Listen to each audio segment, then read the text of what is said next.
Hi, welcome to Behind the Badge. I'm Alan Rodbell, the Chief of Police here in Scottsdale. With me is Chris Passau, our Community Liaison.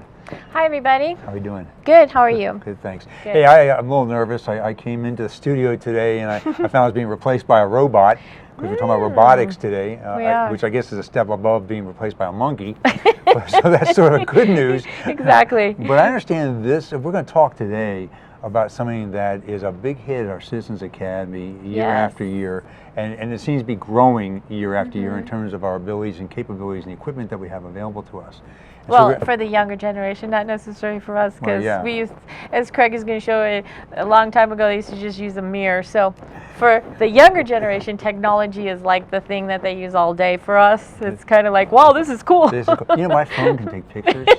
Anyway, so, and it's not attached to the wall anymore. So anyway, so you're absolutely right. So we're going to talk today about some of the robotics and capabilities we have within the police department, and because some that's always cool stuff. And some cool stuff. So I'm going to let you introduce our guest and we'll get started. Okay, I always do this. Sergeant George and Officer Malley are part of our SWAT team and our tech team, and Craig came to the Citizens Academy and the group was just thrilled, and he was showing all sorts of toys and stuff that they use, and so I asked the sergeant and the officer if they'd come in and do our show today, because I thought it's just apropos with what's going on today. It's a great idea. Welcome, guys. Thank you. Tell us a little bit about yourselves, so the viewers are always interested in, you know, what kinds of backgrounds our employees have and how they got into this kind of business. It's always a curiosity, but it's also great to show them or illustrate to them the kinds of quality of people that we have working in the city and the diverse backgrounds of the folks that work for us. So if you don't mind starting off, Sergeant. Sure. My name's Austin George. I'm a sergeant here at Scottsdale PD. I'm currently assigned to the Technical Operations Unit. Moving way back, I was actually in the restaurant industry for quite a while. I was a chef for almost 10 years. And then I decided to stop working nights and weekends and become a police officer. And start working nights and weekends. Again. Good decision. So I didn't know what I was thinking at the time. So much for the quality of our employees and decision-making abilities. Right. So decision-making, you can check that one off. But I started here in 2003 as a volunteer up in Special Investigations. I was hired in 2004. Worked patrol for a few years as a field training officer, and then I went to the traffic enforcement section. So I was a motor cop for about 5 years, everybody's favorite person. After that, I went to the training unit as a full-time firearms instructor for about a year, and then I got promoted in 2013. So back to the road I went, working midnights and weekends again. And then in 2015, I took over the tech ops unit. So I've been back there ever since, so about 2 years. Cool. Welcome. We're glad to have you. Thank you so much. Craig, tell us a little bit about your background. Yeah, after I graduated from NAU, I got hired on in 1992, so I'm coming up on 25 years with the department. About 5 years, a little less than that in patrol. After patrol, I went to the bike unit for a little over a decade, and within that time, I got on SWAT in about 1999. It was decentralized, the part that I had belonged to. And I've been kind of involved with, started out as an operator and then ended up getting injured, and then started getting into the tech side of things then. Been assigned to our technical operations unit since 2008, so, and still here. So Still here. it's a Still good job. work. It's a good job. And your job has got to have changed over the years in terms of the kinds of equipment that's been available to law enforcement, to quite frankly deal with scenarios that render them safe and limited risk to our employees and to probably K9 and other tools that we use. So right, I actually I appreciate that. In '99, this is what our technology was. I gotta get it to the viewers. I brought, that's a mirror where you stick your hand out and kind of see if you can see around the corner. So we would actually look behind doors with the mirror to see if it was clear or not, or if we could find any, find anybody hiding or any booby traps, things like that. So now we have a few other toys instead of mirrors. And you brought some display for us, so why don't you kind of take us around and explain what the capabilities are of these pieces of equipment. We brought three of our robots. This little guy right here is called a Recon Scout, and basically it's a very quiet. Some of the advantage of this, it's a very quiet little robot. It's tossable, so we can toss this upstairs, or we can, it can roll down the stairs. It's got a black and white camera on the front, and it's got infrared lighting up here on the top bar, so it can see really, really well at night. It's also very portable, so that we can put this in a pouch, or even give it to a breacher, so that when they breach a door, they can toss this in immediately, and we can start getting a camera inside of the structure that we're doing either a search warrant or maybe a barricade or something like that on. And that's kind of what the purpose of our robots, it's kind of twofold. One, we don't want to send in an officer or a canine into a hazardous situation where someone can get hurt or killed. And so we send these in because they're machines. They can get broken and damaged. So you use this as, I'm sorry, No, Chief, go ahead. this is really just the eyes and ears until you guys can assess the situation in a hostage situation. And you said barricade, so I just want to say if there's a bad guy in the house that has hostages or Right. whatever, and you are trying to assess how the best way to get out a hostage or a victim, you would utilize one of these to be your eyes and ears. Yes, and this actually is the other point or purpose Sorry. of these things is No, you're to fine. gather No intelligence question. on what our problem is.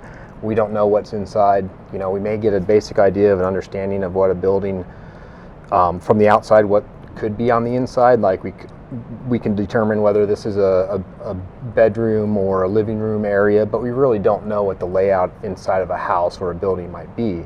And so the other point of having these robots is to go in and gather intelligence on what the room, what the building looks like, if there's anybody inside, whether it's a bad guy or hostages, listen so we can hear what these things. So if there are threats being made, or if there's anybody asking for help, or if there's anything else that we might be able to hear or see.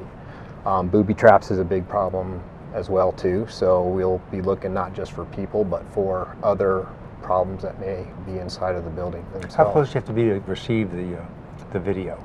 It kind of depends on the building that we're in. If there's a lot of metal, it's going to interfere with the radio frequencies that they use. But generally we can, like a standard ranch style house, we can run these things throughout the entire house.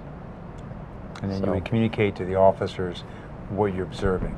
Correct. We usually have, when we're running our gear, we'll have either a team leader or SWAT sergeant with us, and Sergeant George will be there as well to, okay, this is what we see, this is what's going on, and he can communicate that to command, and they can make decisions as based on what we're seeing. Now, how frequently are you using this kind of equipment? I would say we use this probably, it depends on the time of year and the cases that we're working on, but we do a lot of search warrants for larger cases, and maybe upwards of 6 or 8 times a month when we're busy, and sometimes it's once or twice a month. We don't have a lot of emergency call-outs, thankfully, but we do use this for anytime we go out in a search warrant in a SWAT scenario, we'll use these.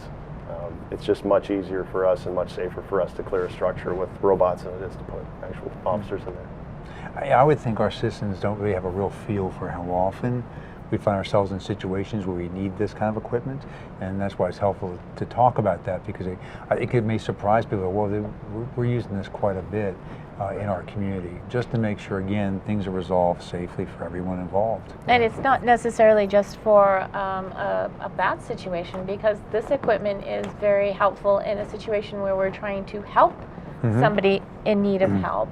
If we're searching for somebody or something, or so on the positive side of assisting our citizens, this equipment is also utilized, correct? Oh, absolutely. I mean, I'm not too sure we would use this to actually search for somebody that's missing, because obviously this is a little bit more, it's smaller, more confined spacing, but we could actually, we have a tether that we could put on, and we can drop it down into somewhere. So standing. if little Timmy fell into a well, we could drop our little recon scout down in there on the tether and see if he's down there. So Very cool. Okay. But And you have other equipment besides this as well yes, to aid in that. yeah, these are just a Right. few pieces that we have, and as you see here, I mean, these are 3 different pieces of equipment, and each piece of equipment has a different purpose, and it does mission. something better than something else, or it's just a variety of things, so that if we run into a problem with one, we can go to the next piece of equipment because it can do the job that this one can. So I mean, it's kind of nice to have a variety of different gear so that we can do our job. So, but And this other piece? this is a iRobot First Look is the name of it. It's the same company that actually makes your Roomba. So if you you know, want something a little bit beefier, you can get this guy instead of your Roomba wandering around your house.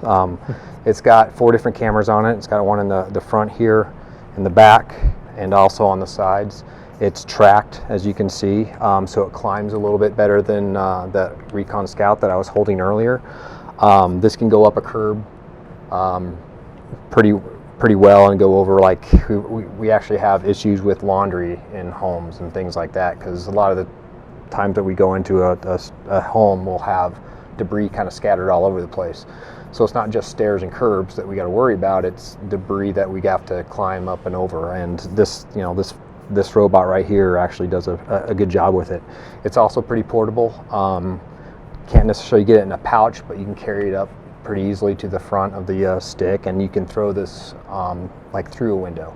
So if we needed to do that, like a second story or just on a different window on a side of a home, we can actually throw this through the window and start looking with that.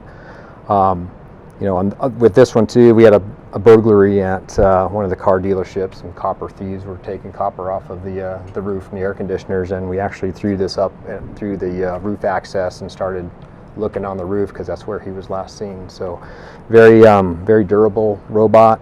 I know this model has been used overseas in the Middle East by our military too, so this is a very good little robot. It has IR on it as well, and also has audio capability, so you can listen.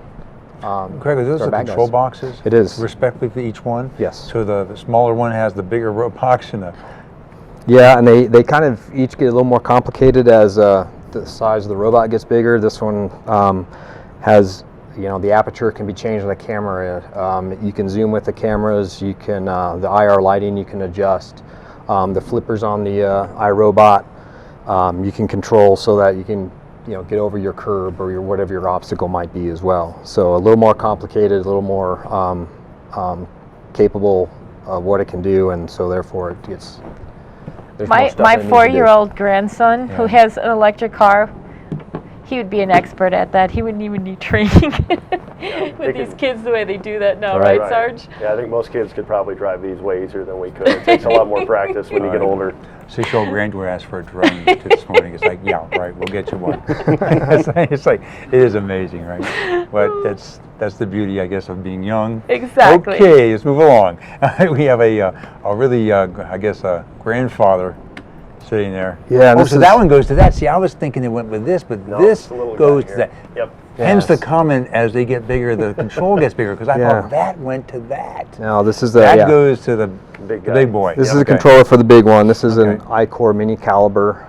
This is our biggest robot that we have, and we got this robot. One of the functions or capabilities that we didn't have was we'd get stuck if we'd send this robot in or this robot in, and we'd come up to a closed door or an obstacle that needed to be moved. They were done. They couldn't do anything about that. So we got this guy, and he's got the arm and he's got a claw where he can open up doors, car doors, interior doors, outside doors. And it's our replacements. I'm thinking refrigerator door, coffee maker. I may Bring you a cup of coffee. I may actually be okay with this Cream. one. How much does this run exactly? It's cheaper than an officer, unfortunately. I mean, the wrong thing to say. I'll have 400 each tomorrow. Anyway, so yeah, the bottom line is it does have some amazing capabilities, and it can maneuver, and it can open things, and it can deliver things. It can do things that obviously these are just for more or less observation, to get a feel for the lay of the land, what may be behind things. But this one can actually open the door to see what's behind the door. Right. And we'll use these in conjunction with each other too. So if we're starting to search a building with this guy and we come up to a closed door, we can send in the iCore, open up the door, and we'll send in the robot to continue searching. Well, they work together. So very cool. Teamwork. Yeah, partners. Absolutely. Partners. Very cool. So they but yeah, we've even opened up. One of the guys on the squad opened up a trunk of a car put the keys in the claw and went up and turned the key. It took a long time, but it's capable. It worked. It's capable, and a lot of it is practice too. So, but you know, this is the keyboard or the controller for the iCore. A little more complicated, a lot more buttons, and that's just kind of has a lot more functions to it. You know, I remember when I was a negotiator when I was young officer, and we had to negotiate, and we wanted to negotiate either packages to be delivered or a phone to be delivered so you could communicate. You had to take that risk of getting it to them somehow. I suspect this can also deliver things Yes. to someone that's barricaded and Yep. we don't feel safe approaching. We can actually use this tool. Well, Right. that's a big difference, a big plus, because we literally, there's always a concern of how do I get, they've agreed to take a phone, how do I get the phone to them without risking it's myself or someone else? Right. So that's We have actually done pretty that, cool. Actually, we've delivered phones to people Okay. before to start negotiations, and we actually have this particular robot has two-way audio, so we can hear as well as speak. And we've had a scenario about a year ago where we actually negotiated with someone over the robot for about 2 hours. So it worked quite well with that. We lifted the arm up and we could see them on the camera, and we just spoke back and forth and negotiated with them for quite a long time. Wow. So That's- it was a that's great tool pretty for cool. that we've never used it that way before, but it worked out really well. Wow. So And the person reacted with this in such a way they carried a conversation with this, knowing they're talking to somebody the other side. right, it took a little while Yeah. for them to figure out what was going on, but it worked out pretty well. Yeah. Very cool. But yeah, that's amazing. So I did mention drones. I think we should talk about that because I think a lot of people are getting into the hobby side of that, and there's a lot of questions that come up for folks about, if we have them for the hobby side, there's implications there for law enforcement and even rescue workers in terms of how they can be applied, and people wonder how the police departments around the country, as well as locally, are using them. And so we have what kind of capability in our department? So our drone program right now consists of the 5 people in my unit who are FAA licensed unmanned aerial systems pilots. We have 2 UASs or drones that we currently have. They're both commercially available drones, both made by a company called DJI. The first one is called the Inspire. It's a little larger and has a longer flight time. The smaller one's called the Mavic.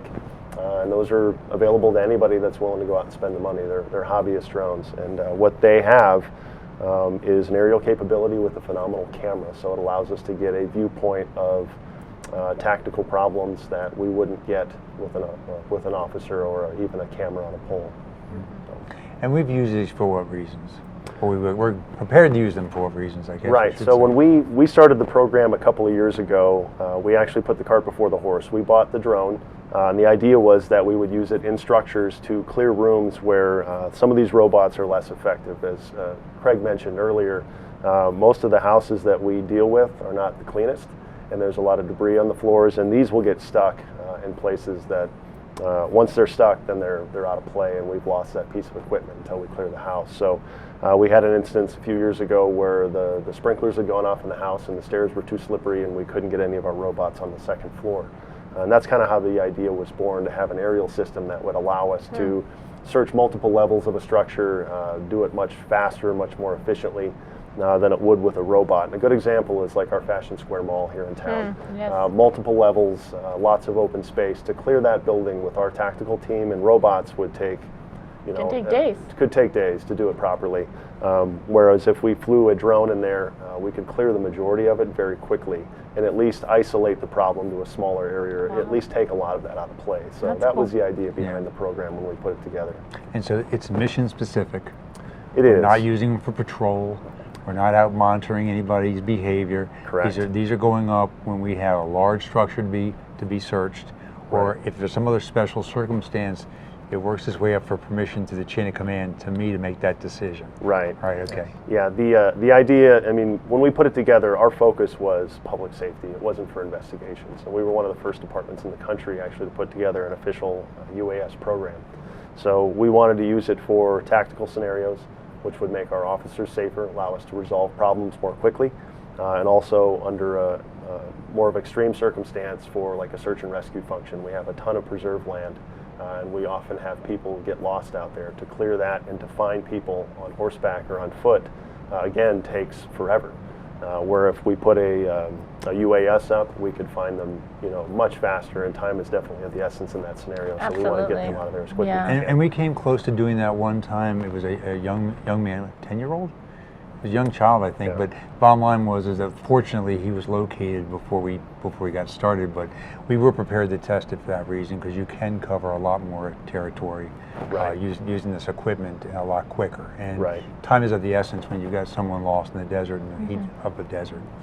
So, but one of the things you said, and you kind of went over rather quickly, and I want our viewers to understand, is there's some restrictions on operators in terms of this equipment, and that is a requirement that we have that a private citizen doesn't have if they're going to put up for recreation use or hobby use. Correct. And so, what are the requirements that we fall under?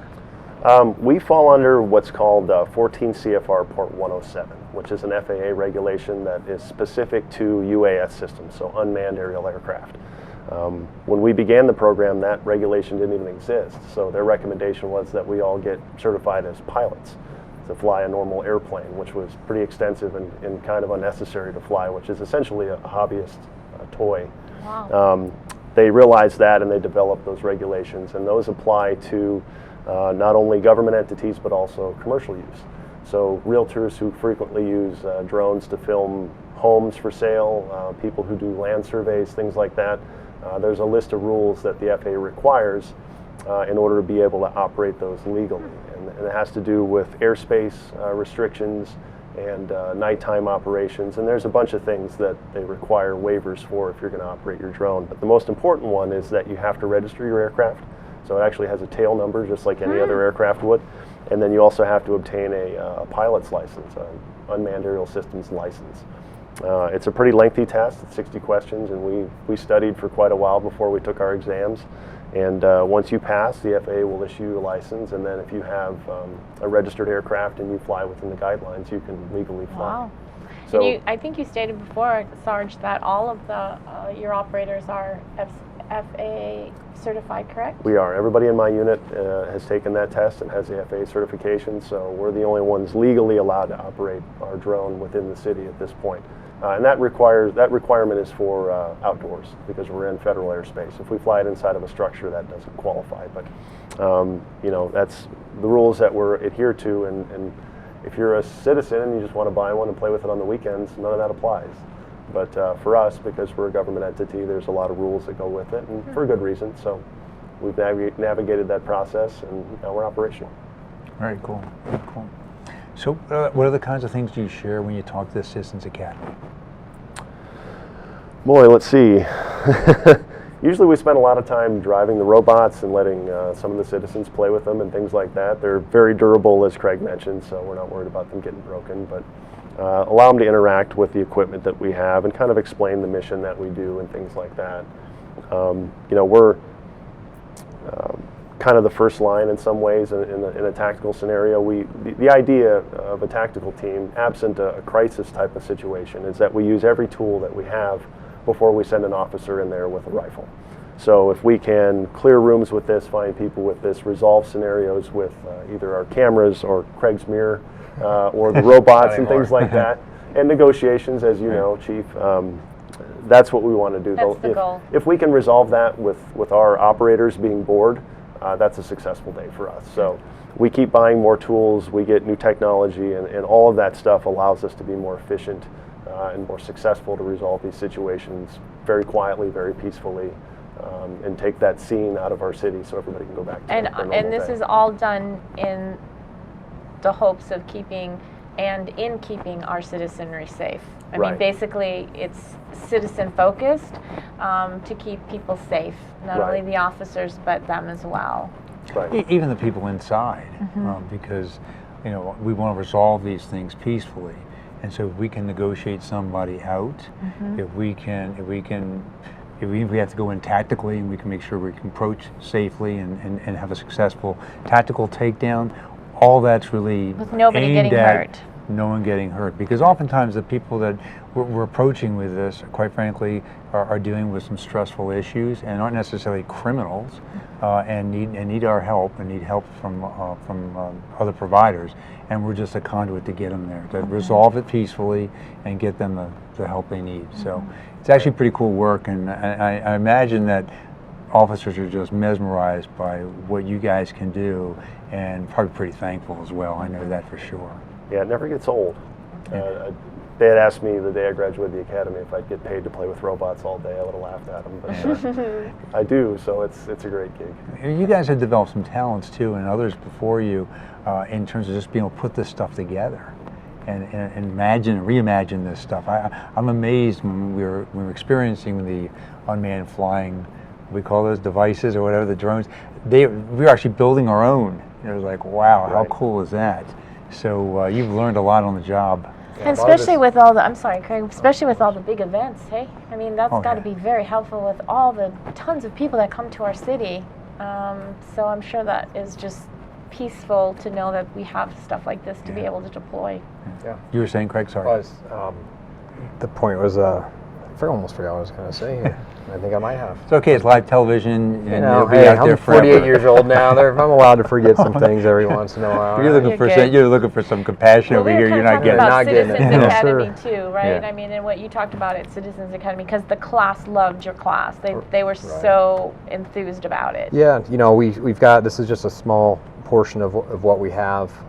We have a trailer that we'll bring out and to a scene or something like that, and if we just have a variety of pieces of equipment. So we have a pole camera that's pretty standard and probably the most used piece of equipment that we have. It's a camera on the pole that can telescope out, and then we look into attic spaces into tunnels, things like that. And that actually gets used quite a bit. And then we got, there's other robots, one that climbs stairs really well. This one climbs stairs really well too, and can see above things. So I mean, everything, like I said before, has a purpose, and they all work together, pretty well to whatever our mission might be for that time. Law enforcement has come a long way. Thank you guys. I really appreciate you both being on the program, and we appreciate all you do to support us in the Citizens Academy, which really gives our citizens an opportunity to come in and actually be exposed to a number of different aspects of the police department in a very short period of time. And so we just concluded another class. Yes, they just graduated April 20th. And we have a class starting again in September. 7th. Okay, and so can they apply online already? Yeah, just give me a call, and there is an application online, but I actually have quite a few applications on file. Oh, wow. Okay. So if you are interested, please go ahead and file an application, and I will hold it. I process them in August, and class starts September 7th and runs through October 26th, 8 consecutive Thursday evenings, 6 to 9. I'm only smiling because you say October, but here we are in May already, so it's rock and rolling. So if you are interested, go online or give Chris a call and get on board pretty quick, because the class does fill up. Guys, again, thank you so much for being part of the program, and thank you for all you do for us every day and keeping our community safe and our personnel safe. Thank you. Thanks for having me. Thank you. Thank you, guys. Well, that wraps up another month. This one came by fast. When you had this on my calendar, I'm thinking, whoa, wait a minute, did we just do this? But it came on pretty quick. It did. It's getting faster and faster. We'll see you in June. Absolutely. Folks, be safe, and we'll see you in June. Have a safe May. Take care. Bye-bye.